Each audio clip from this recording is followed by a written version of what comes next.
이제 이런 이렇게 얘기하는 거는 뭐냐면 100% 모세가 썼다고 주장하는 건 아니지만 모세의 주도하에 다 이렇게 쓰고 편집되고 했던 것은 맞다.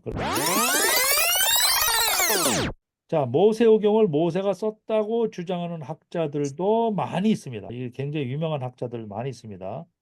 대표적으로 이 글리슨 아처라는 사람, 글리슨 아처라 이런 책을 썼죠. 바이블 디피컬티. 이런 사람이 아까 얘기했던 문자 가설, 문자에 여러 가지 그 쪼가리 문자가 있었다. 쪼가리 문자, 다큐멘터리 하이포세스, 쪼가리 문자가 있었다는 거를 반대하는 거죠. 그리고 모세오경의 일관성과 통일성으로 봐서 모자이크 제적, 모자이크 어서십이라고 부르는데 이 모자이크 어서십, 이걸 모세가 기록했다는 그런 용어가 모자이크 어서십입니다. 모자이크 어서십입니다. 이런 모자이크 저작을 지지합니다. 그다음에 케네스 키친 같은 분, 요분 케네스 키친 같은 분, Reliability of the Old Testament 케네스 키친 상 고고학자 중에서 한 5명을 꼽으라 그러면은 이 5명 안에 속할 정도로 엄청난 업적을 이룬 분이 바로 이 케네스 키친입니다. 이분이 뭐라 그러냐 후기 청동기 시대의 문화적 역사적 맥락에 근거한 모자익 오서십의 타당성, 그러니까 모세가 기록했다는 거에 타당성을 다행히도 이런 대학자가 옹호를 합니다. 그다음에 월터 C 카이저 같은 사람, 월터 C 카이저, 월터 카이저라고 이게 한국말로도 굉장히 이분의 책이 많이 번역이 돼 있어요. 이 월터 카이저 이분의 책은 이분이 뭐라 그러냐? 모세의 저자와 오경의 역사적 문서로서의 신뢰성을 일관되게 주장해 왔다. 모세가 쓴 거 맞다라고 얘기를 하는 거죠. 요 분이죠. 그다음에 존 월턴이라는 분은 몇 가지 복잡성을 인정하지만 신학적인 의미에서 오경의 기원을 모세에게 돌리는 견해에 동조했다. 월턴이라는 분, 요 분이죠. 월턴이라는 분이 이 월턴이라는 분은 구약의 주석, 이 상당히 그 주석을 쓴 사람도 많이 있는데 이 주석을 쓰는 사람은 일단 엄청난 학자라는 거를 우리가 인정을 해야 되죠. 주석이라는 거는 아무나 그 쓰는 게 아니죠. 그 두꺼운 책을. 그다음에 두안 가르테라고 이제 이 두안 가렛이라는 이 사람도 모자이크 어서십을 옹호하고 텍스트를 파편화하는 아까 그 쪼가리 복음 있다는 거를 반대를 하는 사람이죠. 그다음에 제임스 오프마이어 지난 시간에 이제 이집트 학자로서 소개를 해드린 것 같은데 제임스 오퍼마이어도 오경의 내용들을 이집트 시내의 역사적 문화적 사실성과 모자이크 어서십을 연계시켜가지고 모세가 쓴 거 맞다라고 이제 옹호를 하죠. 그다음에 유진 메릴 같은 사람, 이 사람도 석학이죠. 그래가지고 굉장히 많은 사람들이 이제 그 존경을 받는 그 구약 학자 중에 한 사람인데 오경의 신학적 통일성과 내부 조장에 근거하여 모자이크 어서십을 옹호했어요. 리차드 엘리엇 프리드만 같은 사람도 엄격한 전통주의자는 아니지만 더 넓은 구성 틀 안에서 모자이크 어서십을 강조를 했다. 이 리차드 엘리엇. 대부분 이제 이런 이렇게 얘기하는 거는 뭐냐면 퍼센트 모세가 썼다고 주장하는 건 아니지만 그게 이제 모세의 주도하에 쓰고 편집되고 했던 것은 맞다. 그렇기 때문에 모세가 쓴 것이 아니다라고 얘기하는 거는 그렇게 얘기할 수 없다는 거죠. 자, 모사익 어서십이라는 것은 모세가 율법을 기록하였더라고 신명기 31장 9절에 나와 있습니다. 모세가 이 율법을 기록하였더라. 성경에 나와 있어요. 그 다음에 모세는 북 오브 커비넌트를 썼다라고 출애굽기 24장 4절에 나와 있습니다. 북 오브 커비넌트 모세가 썼다. 유대교와 기독교 전통에서는 역사적으로 모세를 오경 전체의 저자로 간주해왔다. 전통적인 견해에 따르면 모세는 윌더니스 원더링 그 사막을 이렇게 그 방황하는 그 가운데에 오경을 기록했다고 합니다. 이게 상당히 타당한 게 뭐냐면 거의 8년 동안을 가데스 바네아 지역에서 사막에 있었던 거 아니에요. 그 허구한 날 사막에 있으면서 38년 동안 뭐 했겠습니까, 모세가? 하나님이 받은 얘기들이 말씀이라든지 이런 것들을 다 기록했다고 보는 것이 상당히 정황적으로 타당한 거죠. 그 38년 동안 사막에 있으면서 뭐 했겠냐고요. 이때 기록했던 것이 이때 기록했다고 이제 얘기를 하는 것이죠. 예외 상황은 신명기 34장에 나오는 모세의 죽고 나서 이제 하는 그런 그 내용들은 그런 거는 다 나중에 여호수아와 같은 서기관이 나중에 추가했다라는 것을 이제 알 수는 있죠. 그 성경에 서기관이라는 말이 나오는데 이 서기관이라는 말이 바로 이 성경을 기록한 사람, 스크립한 사람을 보고 서기관이라고 얘기를 합니다. 그 당시에는 예수님 당대도 마찬가지고 서기관들이 굉장히 많았어요. 일종의 직업이었다고 그럽니다. 받아 적고 이렇게 쓰는 거. 이런 사람들이 이제 많았다고 얘기를 하는데 그런 서기관들이 있었죠. 그래서 설사 대피를 다른 사람을 시킬 수는 있지만 모세가 다 했다는 걸로 봐야 됩니다. 유대인 전통 토라는 로브 모세로 부린다. 로브 모세라고 유대인 전통의 로브 모세라고 불리고 이게 느헤미야 8장 1절에도 나옵니다. 기독교 전통으로 봤을 때 예수님과 사도들은 로 모세로 호칭한다. 예수님과 특히 예수님이 누가복음 24장 24절에 보니까 이에 모세와 모든 선지자의 글로 시작하여 모든 성경에 쓴 바 자기에 관한 것을 자세히 설명하시느니라. 모세가 썼다라는 것을 예수님이 증거를 하시고 있는 겁니다, 여기에. 요한복음 5장 46절에도 모세를 믿었더라면 또 나를 믿었으니 이는 그가 내게 대하여 기록하였습니다. 이건 예수님이 하신 말씀이에요. 모세가 내게 대하여 기록하였습니다. 이랬어요. 모세가 그 당시에.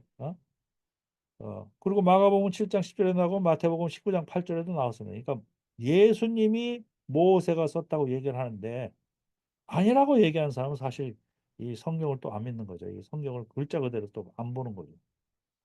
이슬람 전통에도 보니까 코라는 모세를 신성한 율법을 받은 자로 언급한다. 이렇게 나와 있고 신학적 배경으로도 봐도 모세는 하나님이 선택한 선지자이자 율법 제정자로 여겨지기 때문에 모세오경의 신성한 권위는 모세오경의 저자를 뒷받침한다.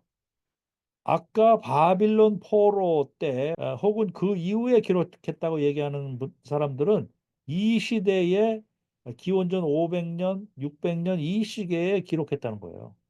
출애굽은 BC 1446년 이 정도에 됐는데 거의 1000년 후에 기록했다는 거예요. 그렇기 때문에 상당히 성경에 이 부정확성이 많다라고 이제 얘기하는 것이죠.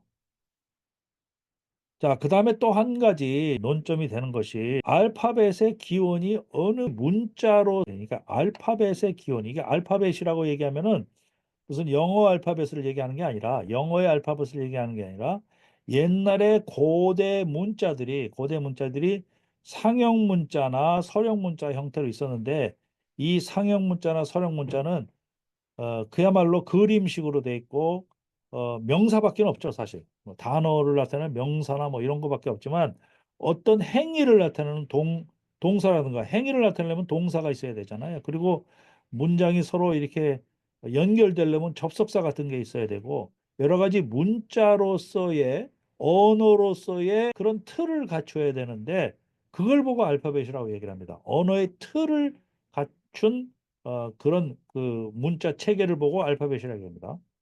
어떤 영어의 지금 알파벳 A, B, C, D 이거를 두고 하는 얘기가 아닙니다. 그것도 물론 포함되지만 이 알파벳이라고 하는 것은 언어의 체계가 생겨나는 이제 그런 스크립을 얘기합니다. 그래서 알파벳의 기원이 히브리어다라고 주장하는 학자군과 아니다. 페니키아어가 알파벳의 기원이다라고 주장하는 학자군과 크게 나눠집니다. 주로 페니키아어가 알파벳의 기원이라고 얘기하는 사람들이 아까 그 모세가 모세오경을 기록하지 않았다라고 얘기하는 학자와 거의 일치합니다.